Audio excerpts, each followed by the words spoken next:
welcome everyone. So glad to have you all online. And thank you for your interest in this NTNL Briarwood series, Leadership for God's Future, Service on the Congregational Council. I'm Jerry Gray. I'm on staff at Briarwood. I do the accounting and financial stuff. I was on the board for several years, but I'm no longer in that capacity. Before we get started, I was saying a bit ago, I've got just a few slides on PowerPoint, but I want to start with a prayer. So please pray with me. Heavenly Father, thank you for this day. Thank you for this opportunity that we can gather via Zoom and discuss the joy of being on a church council, or whatever other emotion folks have toward that. But thanks so much for this opportunity. Thanks for Stephanie and Jackie's willingness to be presenters tonight. Lord, be with us, grant us all wisdom, and just pray that this be a successful session. In Jesus' name we pray.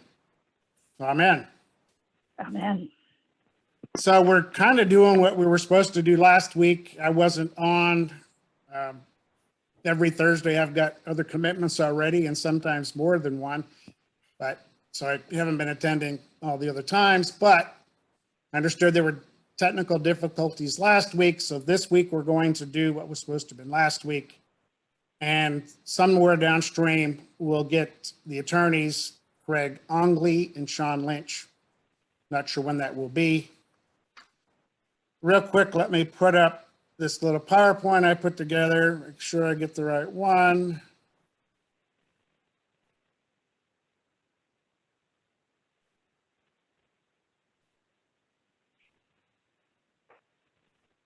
Can you guys see that? Yes? Yes. Okay. So this is just showing you the long title, Leading for God's Future, Service on the Congregational Council, the second session, Presidents, Secretaries, and Treasurers, oh my. Presenters, and they will introduce themselves in just a few minutes, are Stephanie Varnum and Jackie Leach. The host from Briarwood, Anna Thompson. She is a recently new Community Engagement Manager. And as I said before, I do the accounting and financial stuff at Briarwood. The next 5 slides are just a real quick of what this whole series has been and will be going forward. So the first session was our call to life together with the bishop and Tom Blaney. This session 2 is really where we're at now, with the presidents, secretaries, and treasurers, oh my, again with Stephanie and Jackie. Session 3 is the one that we're not sure exactly when it's going to be, but that'll be with the attorneys, Craig and Sean, knowing your Constitution. Session 4, which is a week from today, will be me, and I think somebody else, but I'm not sure who the somebody else is yet. And that topic is budgets.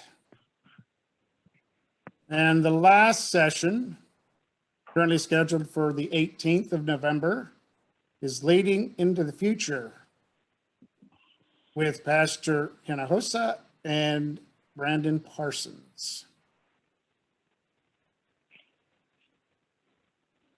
I'm going to stop sharing at the moment. And now we're going to introduce Jackie and Stephanie. And what I plan to do is just alternate who gets to go first.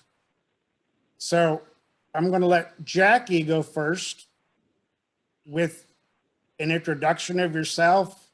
If you can tell us your leadership experience in congregational settings, like what roles you've had or whatever.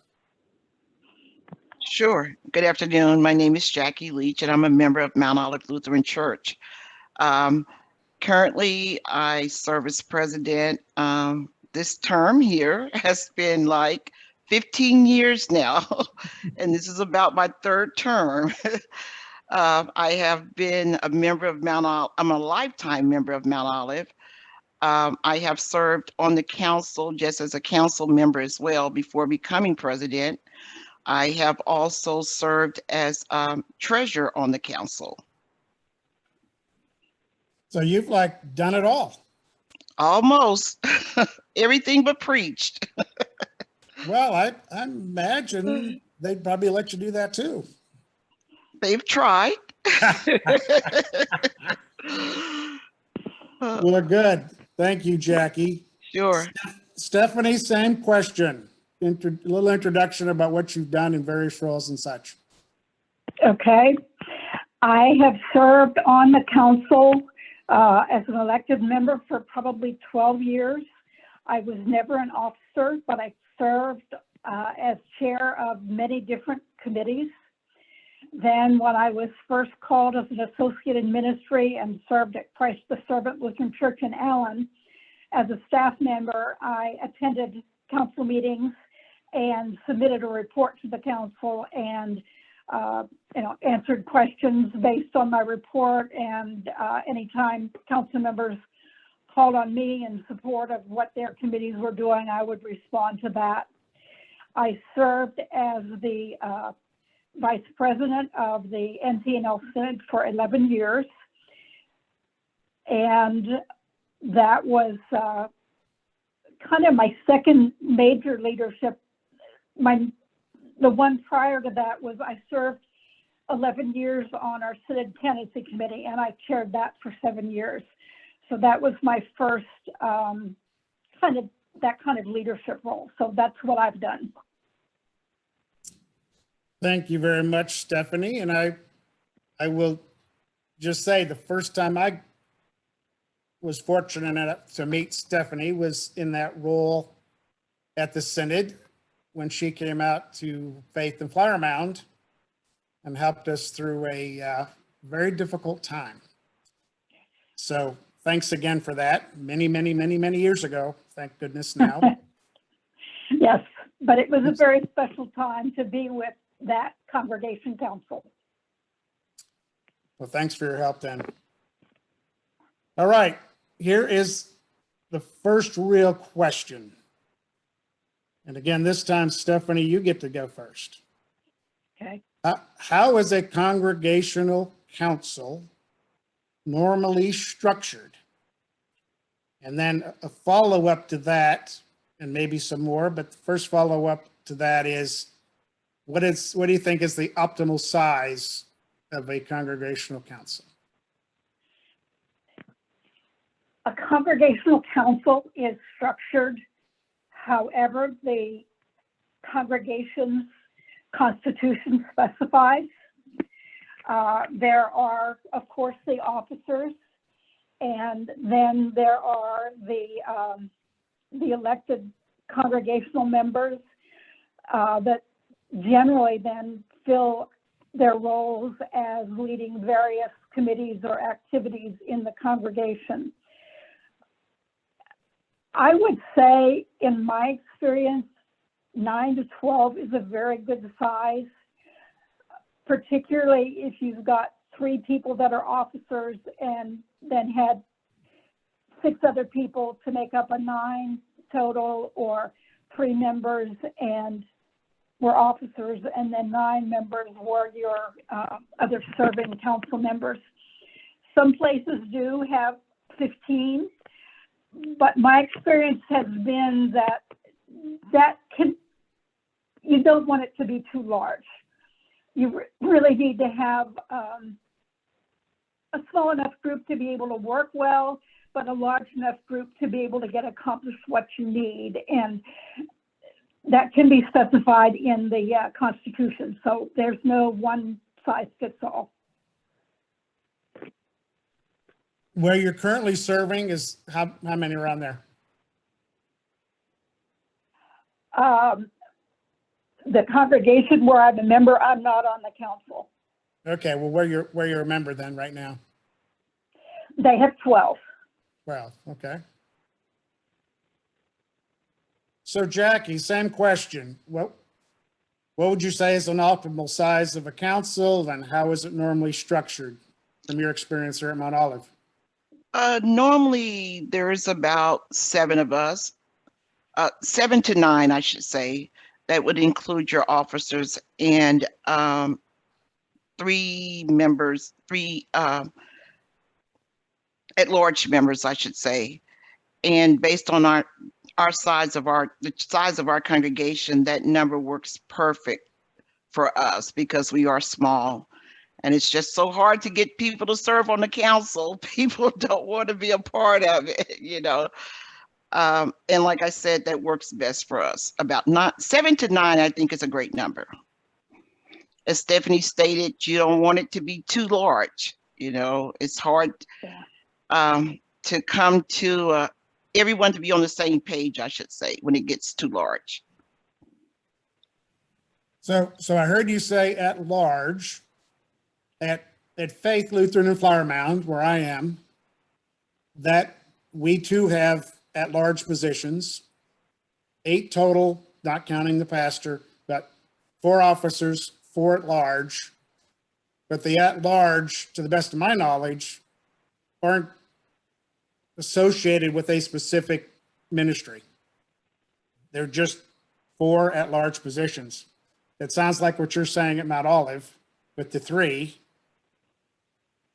But what I'm hearing from Stephanie is more what I'm familiar with at other churches is like there would be a stewardship person or a children's ministry person or a music person or a whatever. Is that kind of what you're saying at Stephanie, where they have more precise roles than just at large? Yes, it is. And I've experienced both where people are kind of elected at large, and then when the council gets together for the first time, they decide who will lead or chair which committee. I've also been part of a congregation where we tried for a few years to specify, okay, these are the positions of leadership that are going to be open, stewardship committee or evangelism, and then try to identify people in the congregation to be nominated for council, specifically going into the leadership of those particular committees. So you hopefully would get people that had gifts in the areas where they were needed, rather than just, okay, the last person gets Christian education. It can work or not work both ways. Okay, Anna, I'm not seeing any questions. Are there some and I'm just not seeing them? Nope, no questions have come through. As a reminder, if you have questions about any sections or follow-ups, just put them in the chat at that point, and then before Jerry moves on the questions that we have, we'll ask them to kind of dovetail them in to the conversation that we're having instead of waiting till the end. But no, there are no questions at this time. Okay, then I'm gonna keep asking some, because this is curious to me. I'm gonna throw out a scenario that I know at my older brother's church down in Florida. I think they have 12, but what they do every year is they elect 12 people to the council, and at the first council meeting, they decide who's going to do what. So nobody's elected to anything. The 12 that get elected onto the council, or however the turnover is from year to year, then they decide who's going to do what. And I will say, I had not heard of that anywhere else in my experience, but so has anybody heard of that type of structure? Yes, I'm very familiar with it, and I think many congregations do that. Okay. So we do have a question in the chat from Anne. What about rotations and role tenures and max service times? Have you encountered those? Is there an ideal, that kind of stuff? At Mount Olive, we definitely have. Being a small congregation, we've had to make an addendum to our constitution because we do get people that serve their term and no one's else is willing to fill that term. And that's one of the reasons why I have been president for the last 15 years. So yes, we definitely have faced that challenge. I would agree with that and say that you need to look at your constitution because it will specify how long somebody may serve, 2 terms consecutively, or whether there's got to be a break. Also, constitutions sometimes will specify whether spouses may or may not serve on the council together. You really need to look at your constitution and see what it is specifying for you. And I've been there where there are people that are hesitant to step forward, and the willing have to be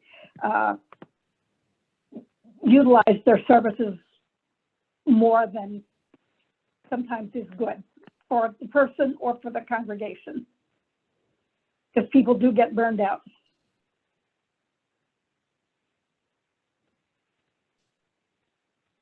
Is that a portion of the Constitution that is pretty standardized, or is that, I mean, I know we have a model from the ELCA. Right. Is that a portion that has a lot of flexibility, or is, I don't remember, I mean, I don't have it memorized, the the model, but.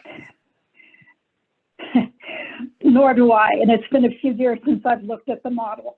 But I think that congregations have a lot of flexibility in what they can do. Okay. Well, clearly they must, because of just the 4 we've talked about, they're all different, so. Must give us some good flexibility. Yeah. All right, I'm going to go on to the next question. And actually I'll go more by topic and then do one question at a time. This is the topic of council authority. And let's see, Jackie went first, Stephanie went first, now it's Jackie's turn to go first again. Does the president, this is good, Jackie, since you've been it for so long, does the president have any greater authority, I presume, than anybody else? No. Actually, the president's voice should be the voice that's heard the less. The president is there to keep order. It doesn't always happen like that, but that's the intent. I tell my council, I try to sit back and be quiet, but a lot of times I am speaking out of turn, so to say. But in order to keep a meeting going, or the flow of the meeting going, sometimes I do have to do that. But as far as authority, no, sir. Stephanie? I absolutely what's your agree. thought on that? There's no more authority. There's a kind of a weight of responsibility that I believe the leader has, because you're needing to look at the whole picture and keep a whole wide goal in mind. So you're not the big chief among little chiefs. You're just one of the chiefs that has responsibility. So would it be safe to say it's in part a facilitator? Yes. Yes. And if I may say, one of the ways the council president has to facilitate is by chairing the council meetings. And one of the tools that the president has is Robert's Rules of Order. And I know people groan, I used to groan, but one of the leaders of the ELCA that worked with us, Synod Vice Presidents, encouraged us to look at Robert's Rules of Order and the Constitution as 2 very special tools to help you be the facilitator. And I never did know every rule by any means, but knowing the general rules and what will keep the meeting flowing and keep people being able to talk and not talk over one another is a big responsibility for the president of the council. And that's where those tools are very helpful to help you carry out your responsibilities and use your authority wisely. Well, I certainly agree with the Roberts Rules of Order. I've been on the Council of Faith probably 3 times at least. And one of those times we had the prior mayor of Highland Village on the council with us. And he was very quick to get us back in order when we were out of order. Right. It was very helpful to have that knowledge. I didn't have it, but he sure did. So Right. the exercise, wait a minute, we're out of order. So good suggestion. I think there's a question. And the Yes. question So another is, question from Anne. Is VP a year of training for the president's role? Is this a good model? Do you find it helpful or painful?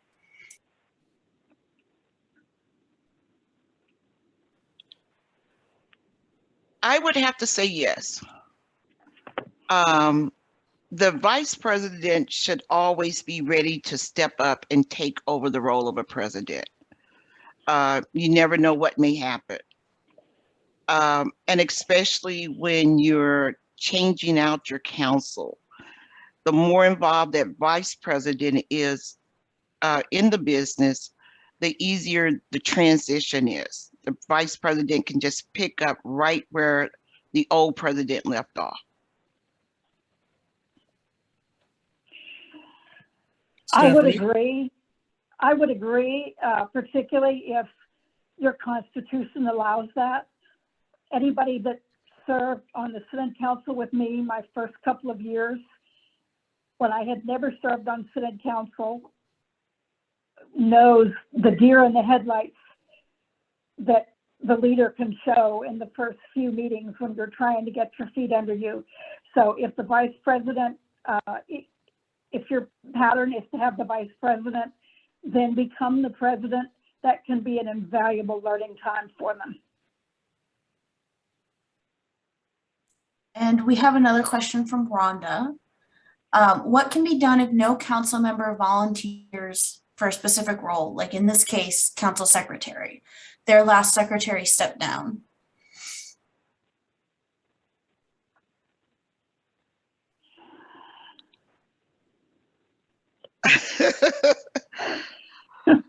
Oh, well, that's when you start having some one-on-one conversations with people and remind them that I like to tell the members we have to serve when we're needed, not when we want to serve. And just challenge them and find out why is it they don't want to serve. And what I have found out, a lot of people don't like to serve because they feel as though once they get on the council, they're stuck. There's no way out. And you kind of make those promises. Okay, if you agree to do this, I promise you, you'll be able to get out at the end of the term. You know, a lot of times, sometimes it doesn't work that way. But you have to, for me, I have to have one-on-one conversations to find out what's the hesitation. Why is it you don't want to serve?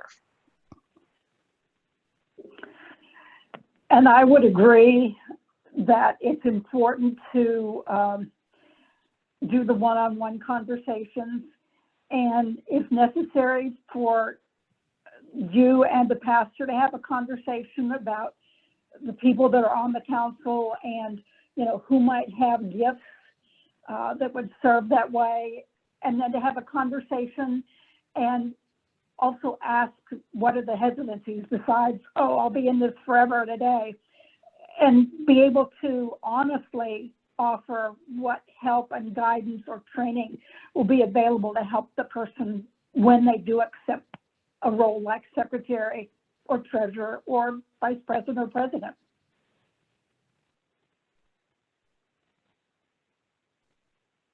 I'm gonna weigh in. I'm not on the panel, but I'm gonna give my 2 cents worth too. I think if that were to happen on a council I was on, given no other alternative, you would basically have to rotate that role amongst the other council members until somebody stepped up. And I can't remember where I faced this, but I faced it somewhere. It may have even been on the Briarwood board. I don't remember, but I remember taking notes one time because somebody had to take notes. So if nothing else, that might be the only choice you have, is somebody has to be drafted into it who's already on a council until such time as you can. We're gonna have Tom. Tom, you can unmute yourself and weigh in since you have some current experience as well. Okay, well, one thing that I was going to mention, because Jerry, I was kind of thinking along the same line as you, that, you know, you just have people on the council rotate. But another thing that I think people have to remember is that, you know, there are certain responsibilities that go along with the position as well. And like if you get a new treasurer or something like that, the bank's going to require officers to sign the paperwork to allow that person to be able to sign the checks and stuff like that. Like Jerry, I know you deal with finances. You know, do you have check signing authority? If you do, more than likely, you know, some of the officers of Briarwood, you know, would have to show the meeting minutes of the meeting that shows that you were elected treasurer, that they were elected secretary or president or whatever. And then they go down to the bank and they sign those types of documents. So, you know, it's, while in one sense it might be convenient to get somebody to cover a meeting or something like that, you really need to have elected leaders.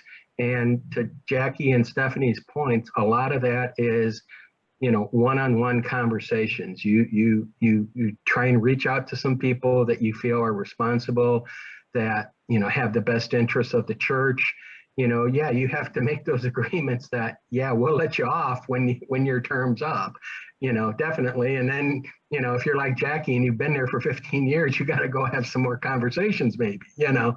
But it's very important to have those types of conversations and to also have those positions filled by your congregation through the election process, because, you know, it's more than just taking notes at the meeting, you know, and if for some reason, you know, I mean, I used to hate taking minutes at a meeting, and, you know, I've been a secretary for one organization or another, but I know when I was serving at our congregation, our secretary kind of made a form for taking minutes. So like, you know, the agenda of the meeting was always kind of set. So-and-so went for so-and-so financial stuff, whatever. And then, you know, the main thing that you had to make sure that you had documented is your motions. So, you know, you would write down what the motion was. You don't have to say what everybody said in favor of or against or anything like that. You know, you can just say there was conversations over the motion, the vote was taken, and it passed. You don't have to say it passed, you know, 9-0 or 4-5 or whatever. You just say motion passed. And so there could be some things that you could do to set up, you know, kind of a form or, you know, something so that, you know, the secretary, you know, has everybody's names on and can check off, okay, who's all here, you know, boom, okay, that part's done, you know, okay, we've gone through this business, you know, pastor presented the pastor's report, you know, boom, you don't really have to, you know, the pastor's report would be included in the minutes maybe, but you don't have to necessarily say everything the pastor said in his report, his or her report. So, you know, there's some other things like that, you know, if that's part of the issue, you know, maybe there's some things that you can do to kind of standardize things to make it easier for people. Very good points, Tom. Thanks. Yes. Ann Williams asks, in terms of when it comes to nominating and finding people, what role do nominating committees typically have in these positions? Well, normally the nominating committee will reach out to the members to see who would like to serve. They create the slate of those that would like to serve and present them back to the congregation at Mount Olive anyway.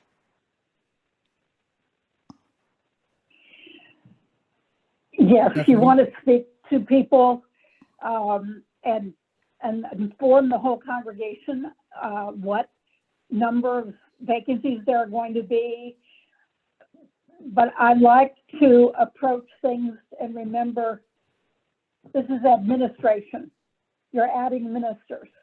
So yes, I've been in the trenches for many years and know that you're going to be sometimes struggling to get people to be willing to serve, but you want to inform honestly what is involved, both the responsibilities and the satisfactions that can come from having a broader vision of how the work of the church goes on through the church council, how important a piece of the administration of the congregation that is, and how deeply satisfying it be to be part of that.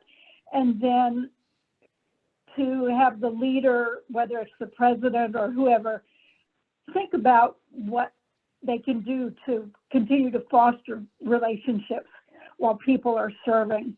So it becomes more of a community sense of working together rather than just filling slots. So we've got 9 people on the council. And I've been there. I know there are times when it's really a struggle, but I always found it was most helpful to kind of keep that broader picture in mind, why I'm doing this, why I'm putting this extra time into the effort of having the conversations rather than just even taking willing bodies. But this is God's work we're about. How's the best way to do it?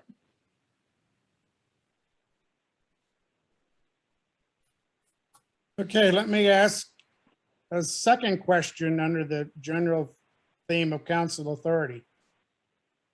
And Stephanie, you get to go first this time.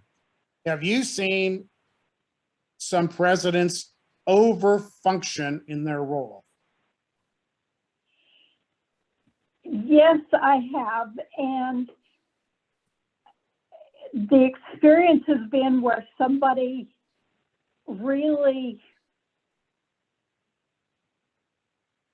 saw themselves as the one that was accomplishing everything rather than the person that had the role to facilitate how everybody worked together and stepped up to their responsibilities, and they all got it together. But it can be easy for somebody who's coming out of a background where they've, led lots of meetings, whether it's business or other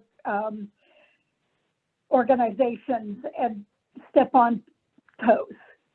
You need to remember you're working with people, and you want to have people bringing forth their best efforts to make the best outcome for the congregation, for God's church.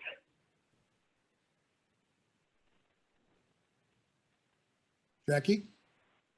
Guilty as charged. That's all I can say. I'm guilty of that. I mean, you can imagine serving for 15 years. Do I overstep my role? By all means. Not by choice, but by force. That's Right. all I can say. Right. Yes. So we have another question about where job descriptions and that role that they play. Is it helpful to allow people to know what will be expected? Is it better to let each person fill the role as they see it? Is this delineated in the Constitution? By all means, I think it's only fair to the individual that you are approaching, that they know what they are signing up for. And normally the chairperson of the nomination committee, when they approach a member to ask them to serve on the council, they give the job description and what the role consists of. Yes, job descriptions, ministry descriptions for our council position are very important, and they're a way of setting out what the responsibilities will be, but also who that person can turn to for guidance and help, as well as who all they might have that they can or will be working with. Again, use it as a tool to help them be successful.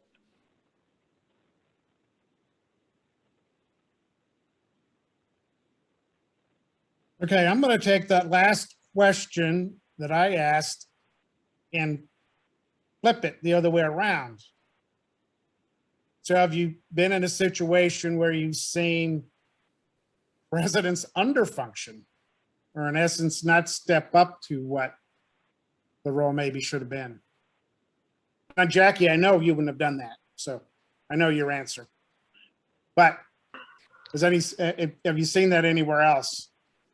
Well, I've actually seen, have seen it at Mount Olive before, where the president is not carrying out his duties.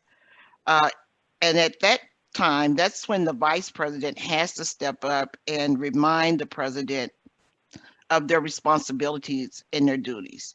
Yes, I have seen it. And was that successful then to get it back kind of in line, or? Yes, it was effective, yes. Good. And I have seen it, and I will confess, I was under functioning when I first began as Synod president because I felt so new and overwhelmed. And it took a lot of guidance and help for me to begin to feel comfortable with what my role was and being willing to really step up and grab my responsibilities. And once I did, it worked much better, and I felt better, and I believe the council members felt better as well, and we functioned much better. And if I Good. could just add to that, Jerry, that's why I think it's so important that you don't change all of your council at one time, that you have a rolling council so you'll have a mixture of old and new, so there's someone there to guide the new person. Very good. That's exactly what we do at Faith. It's never more than probably more than a third at the most that would ever rotate in any one time. Yeah, that's very, very helpful.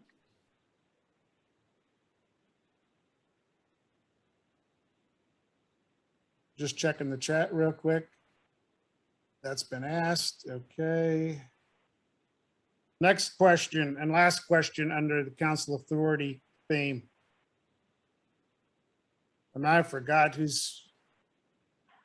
I think it's Stephanie's turn to go first this time. How do you understand the different roles of pastors and lay leaders in the congregation?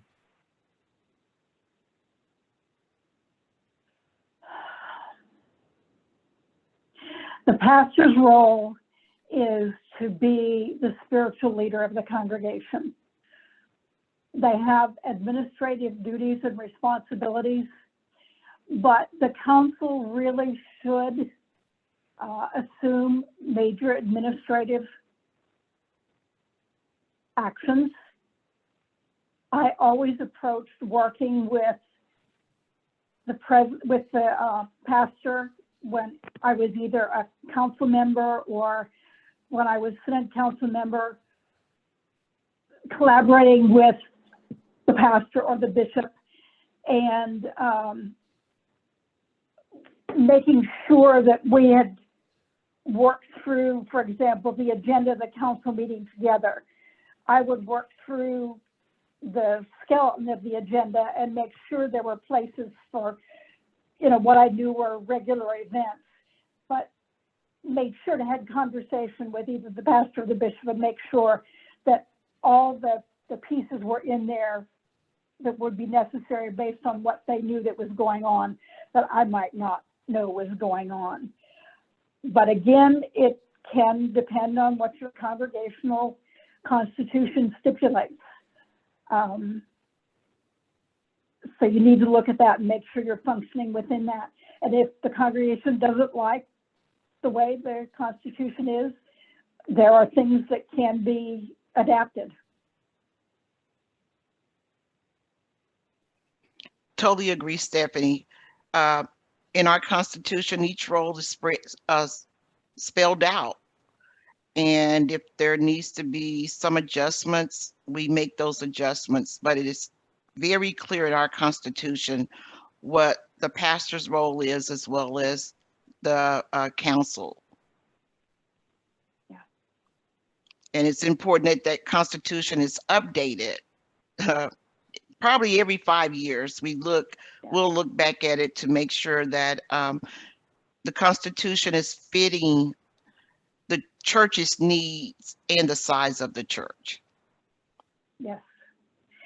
And I know generally at church-wide assemblies, there can be business that are things that get added to the model constitution.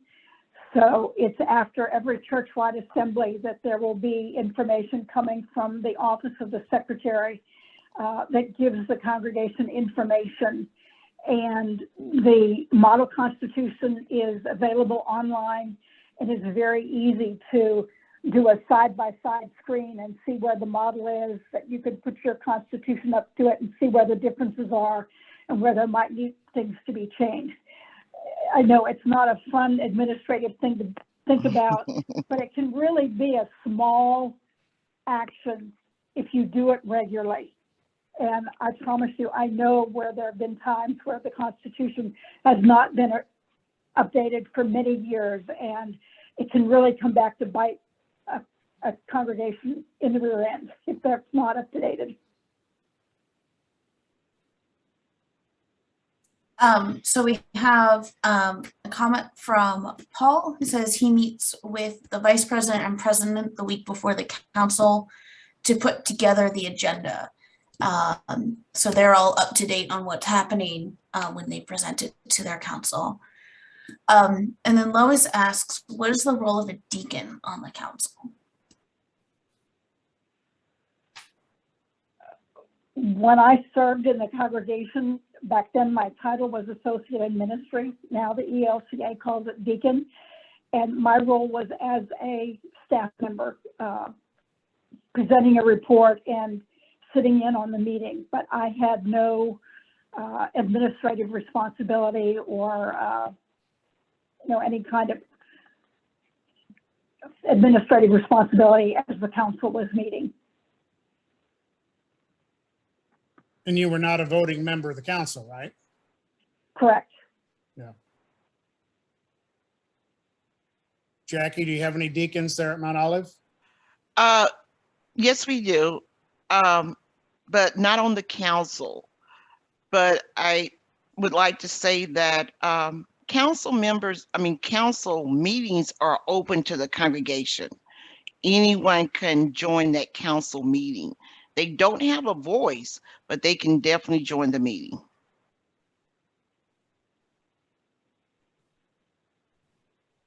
Well, since you opened Pandora's box there, I just have to ask, do you get many non-council members showing up very often? Only if there's a problem. If there's no problem, no one wants to partake.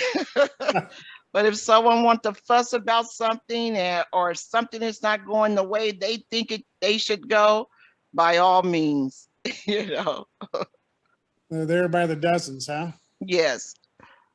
But still, if there's something that they want to talk about, they have to get it on that agenda before that meeting. If it's not on that agenda, we're not going to discuss it. Yeah. That's only fair. That would be kind of sabotaging the meeting, wouldn't it? Exactly. Yes. Yeah.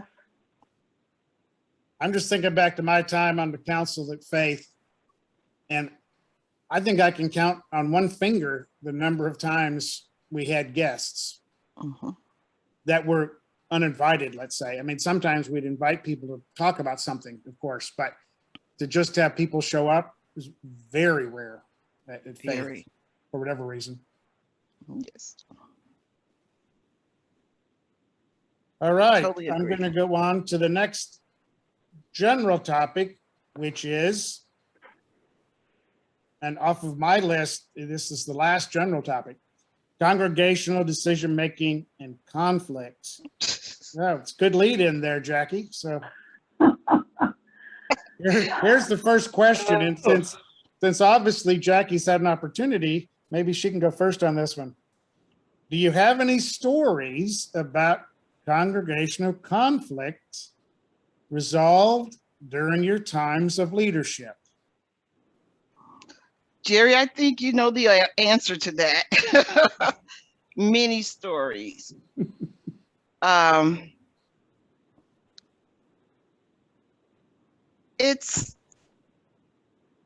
think we think of the church as a perfect place. We don't expect conflict to happen in the church, but it does. And I find myself in a very awkward position when it does arise. But I know it has to be addressed, it has to be dealt with, and you deal with it accordingly. I prefer not sharing any stories. Yeah. Not even one just a little short story? Well, the most recent one, which was about 3 or 4 years ago, we had a leader in place that wasn't a good fit for the church and was causing division in the church.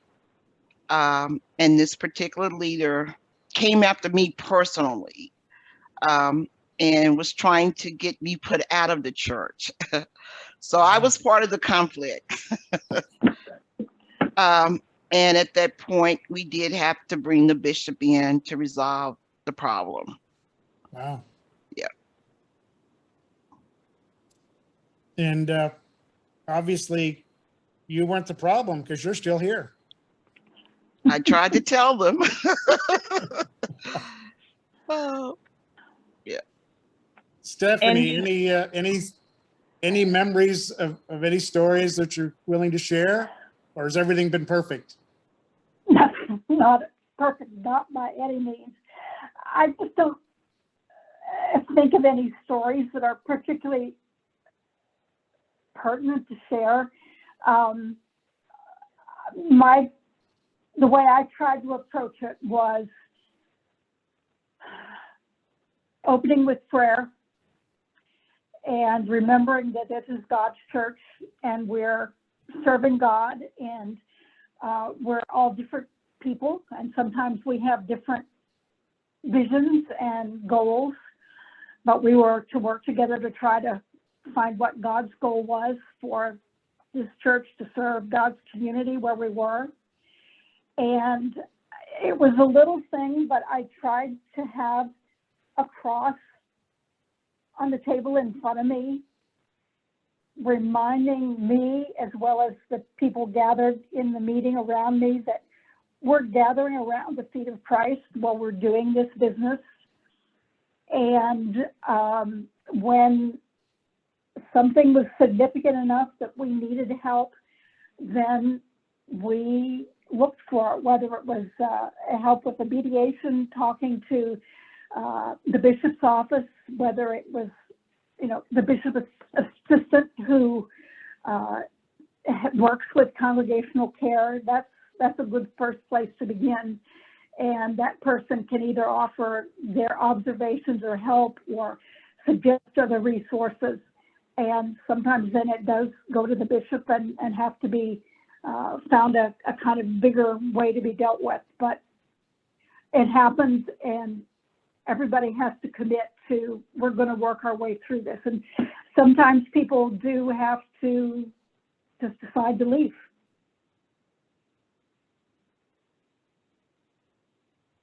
Yes, I'm well aware of those.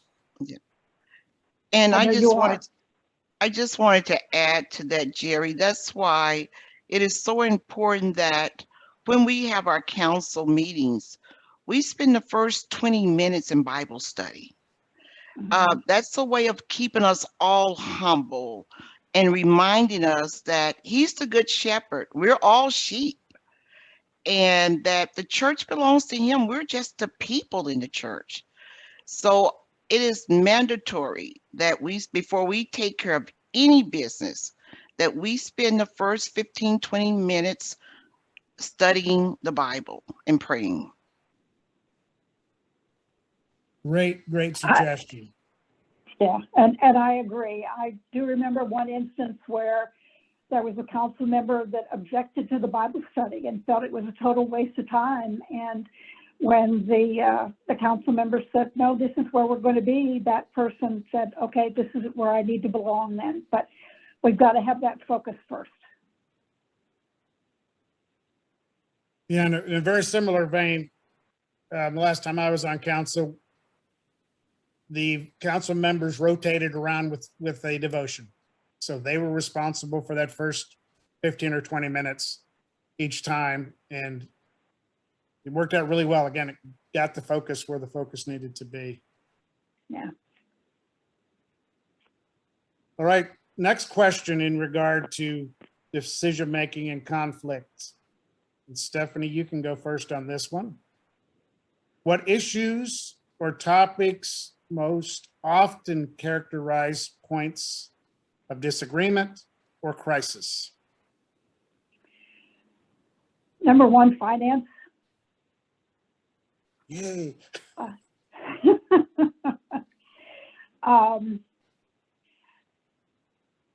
Worship practices can be areas of disagreement sometimes because of just different personality styles and flavors.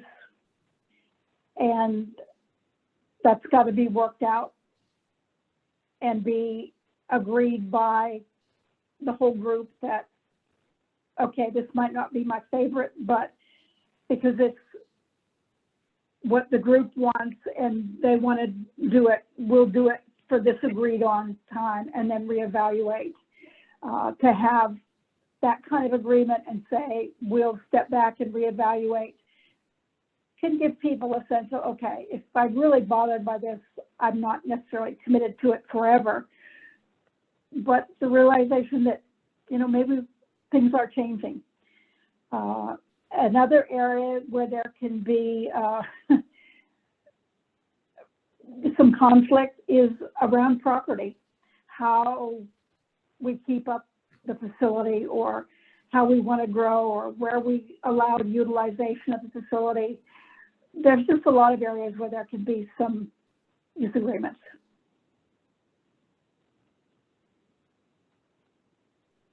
Thank you. Jackie?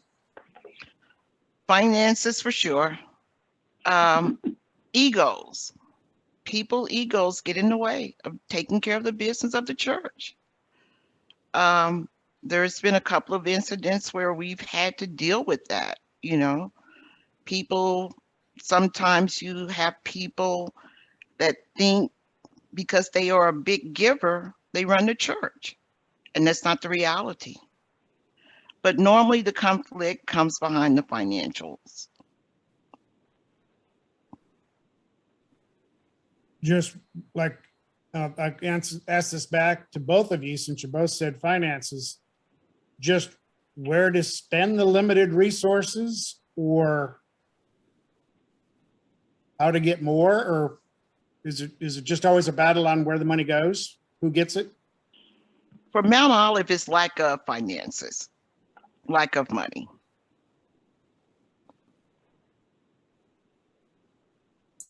And we have a question from Ann Williams. How much of a role does the pastor play in conflict resolution? Do they have a bigger role than they would normally have on a church council in that kind of a situation?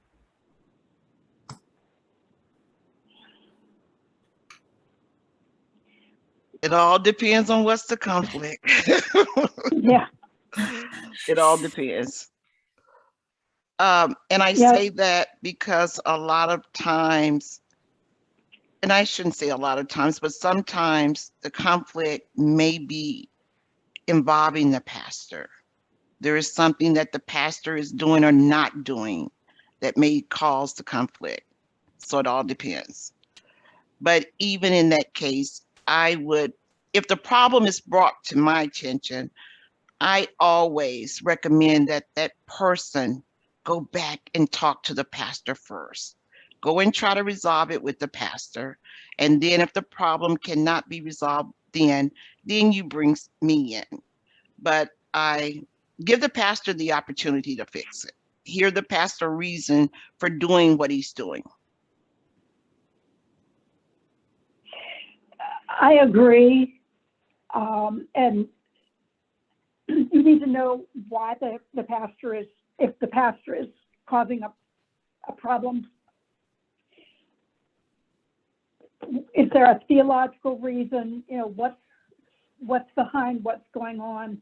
And always encourage direct conversation between two people that are in disagreement. Don't allow yourself to become a third and triangulate. Never triangulate.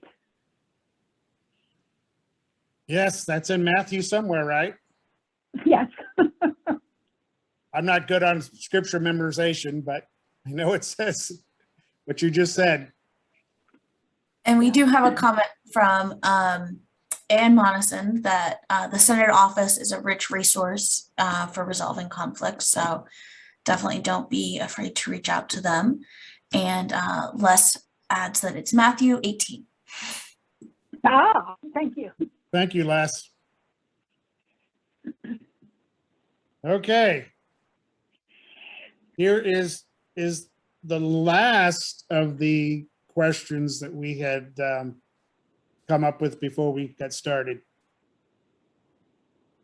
Jackie, you get to go first. What was your leadership strategy during the time of any of these conflicts? Whatever conflict you want to think about, or if it's always the same, but what was your strategy as the leader? The first thing I do is pray and ask God to lead me. That's the first thing I go to in prayer. I utilize my vice president as well. Bouncing, he would be that ear, that balance for me when there's conflict. And as I stated before, if it's between two members, I encourage them to try to work it out between themselves before I get involved. If I need to get involved, I try not to, but I assure them that I am there to listen and try to work towards a solution, a resolution, I should say. The president doesn't have all the answers, you know. You don't? No, and that's one of the problems with the president. We make people believe we have all the answers. No, we don't. Yeah.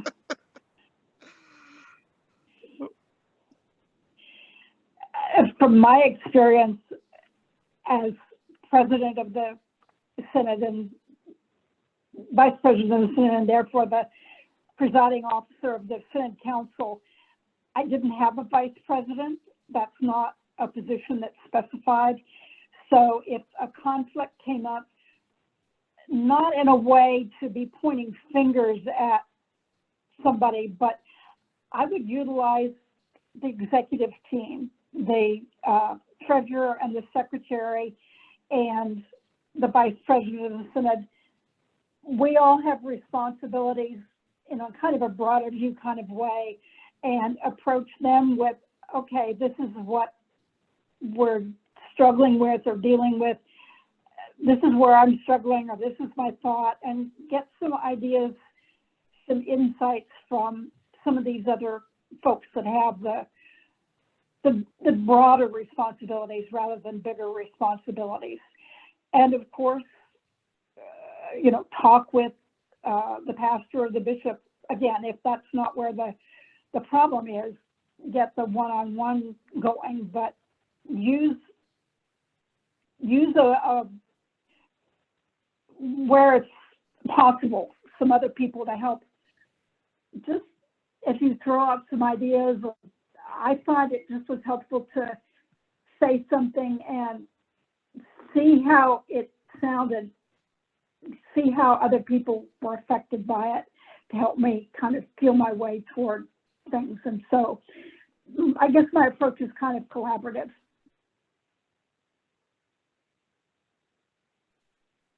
Thank you. That is the completion of the kind of pre-thought out questions that we had. Before we go any further, does anybody else have any questions they would like to lift up?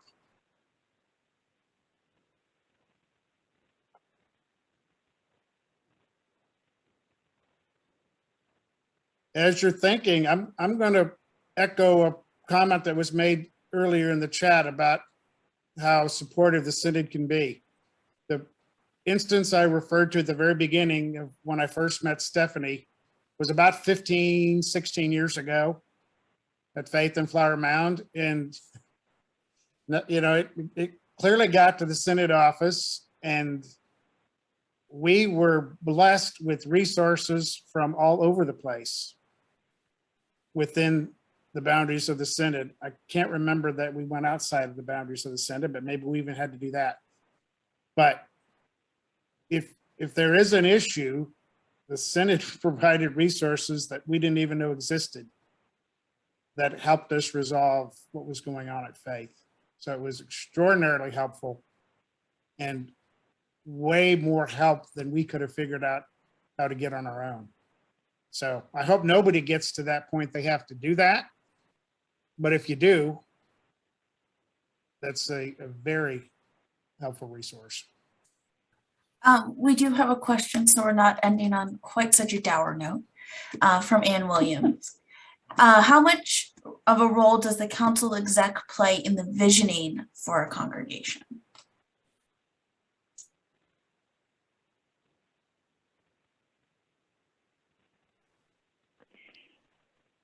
I would think they, with the pastor, could have a very significant role.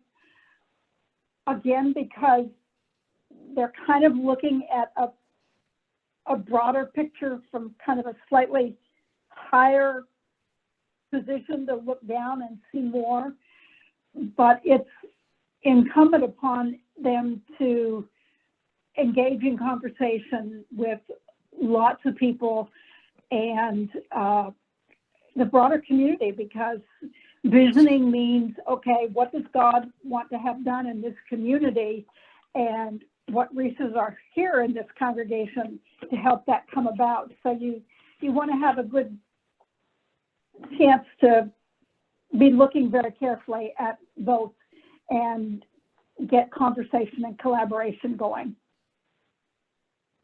It's not all your responsibility, but you can get the ball rolling very significantly. Totally agree, Stephanie. We don't have an executive team at executive committee at Mount Olive, but we do have a strategy team, and the strategy team focuses on the vision. There are a couple of members that serve on the council that's part of the strategy team as well.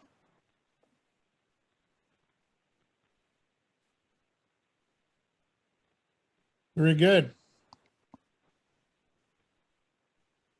If you guys have any more questions, throw them in there. In the meantime, both Jackie and Stephanie, I want to give both of you an opportunity, kind of like, it's not a debate, but kind of last words of any wisdom or anything else you'd like to share. Jackie, I'll let you go first. Don't do it. No.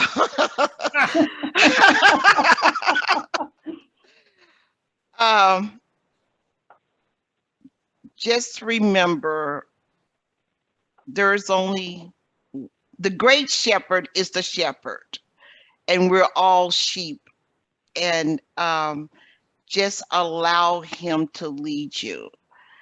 And when serving, I will say this again, when serving, you can't serve when you want to, you have to serve when you need it. And it is so important that you have a servant heart, because if you don't, you will get burned out. You would get discouraged. You would be like, hey, I'm never doing this again. Don't ask me. You will become a pew, just sitting in the pews, not being active. So take the responsibility serious, and remember who we're serving. Yes, Thank you. that comment, servant leadership, is just what I would always try to have in front of my mind. And Jackie's comment about serve when you're needed, not necessarily when you want to. And that's important, because sometimes you think you want to serve, or somebody wants to serve, and they're really not the right person or the right person at that time. And it's important if whoever's doing the nominating, the recruiting, is coming from, these are the needs of the congregation at this point, the council at this point, and just, we are God's servants and we make mistakes. I've made many mistakes. I will make many more mistakes, but I know I'm forgiven, and I definitely have been guided and helped, and I have been more than blessed through all the years of serving that I have done.